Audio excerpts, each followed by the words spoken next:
بسم اللہ الرحمن الرحیم۔ واجب الاحترام گرامی قدر سامعین و ناظرین، پہلے آپ یہ ویڈیو سماعت فرمائیں، انجینئر صاحب کی باتیں، پھر اس پر کچھ بات کرتے ہیں۔ میوزک فی نفسی تو حرام کہیں نہیں ہے، بخاری مسلم میں دف نہیں آیا،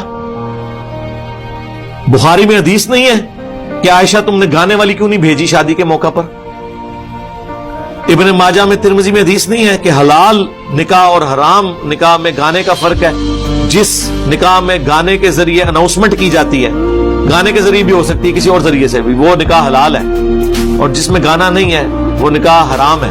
جیسے کہ آپ نے سنا، اسی لیے فرماتے ہیں کہ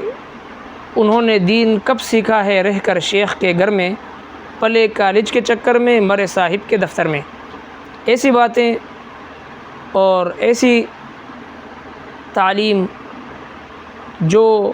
یہ دانشور ہماری نوجوان نسل کو دے رہے ہیں، جو صراحتاً قرآن و سنت کے خلاف ہیں۔ رحمت کائنات صلی اللہ علیہ وسلم اپنی بعثت کے مقاصد میں سے ایک مقصد یہ بیان فرماتے ہیں کہ مجھے رب کائنات نے اس لیے مبعوث فرمایا ہے کہ میں گانے بجانے کی یہ جو لغویات ہیں، لہو لعب کی جو چیزیں ہیں، ان کو مٹانے کے لیے رب کائنات نے مجھے دنیا میں بھیجا ہے۔ اور اس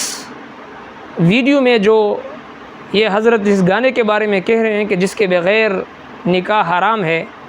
العیاذ باللہ، رحمت کائنات صلی اللہ علیہ وسلم فرماتے ہیں کہ الغناء ينبت النفاق فی القلب کما ينبت الماء الزرع۔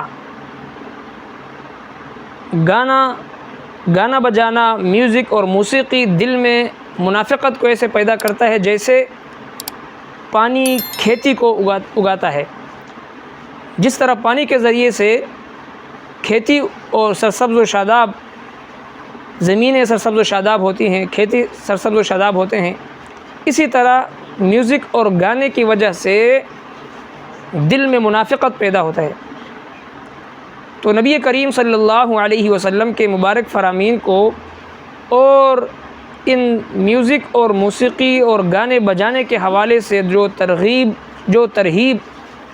اور جو وعیدیں احادیث میں بے شمار احادیث اس پر موجود ہیں، صحاح ستہ کی، لیکن یہ موصوف ان تمام احادیث کو پس پش ڈال کر، اپنی نفسانی خواہش کو سامنے رکھ کر اور اپنی گندی ذہنیت کو سامنے رکھ کر اور اپنے آپ کو معاشرے میں، سیکولر لوگوں میں اپنے آپ کو مقبول بنانے کے لیے ایسی باتیں کرتے ہیں جو کسی بھی مسلمان کے شایان شان نہیں، جو کہ 100% رحمت دو عالم صلی اللہ علیہ وسلم کے مبارک طریقے کے خلاف ہے، شریعت محمدی کے خلاف ہے، دین اسلام کے بنیادی تعلیمات کے خلاف ہیں۔ اسی لیے ہم کہتے ہیں کہ دین سیکھنا ہے تو علماء سے سیکھیں، دین سیکھنا ہے تو اہل علم سے سیکھیں، دین سیکھنا ہے تو نبی کریم صلی اللہ علیہ وسلم کے صحابہ کرام کے نقش قدم پر چلتے ہوئے تقوی اور پرہیزگاری کے ساتھ سینہ در سینہ اساتذہ کرام کے صحبت میں بیٹھ کر دین سیکھیں۔ جب ایسے بے دین لوگوں سے ہم دین سیکھنے کی کوشش کریں گے تو جو خود بھی گمراہ ہیں اور دوسروں کو بھی گمراہ کرتے ہیں، جو شریعت مطہرہ کے بتائے ہوئے واضح چیزوں کو جو حرام ہیں ان کو حلال بتا رہے ہیں، جو ناجائز ہیں ان کو جائز بتا رہے ہیں۔ رب کائنات ہم سب کو ان عظیم فتنوں سے ہم سب کی حفاظت فرمائے۔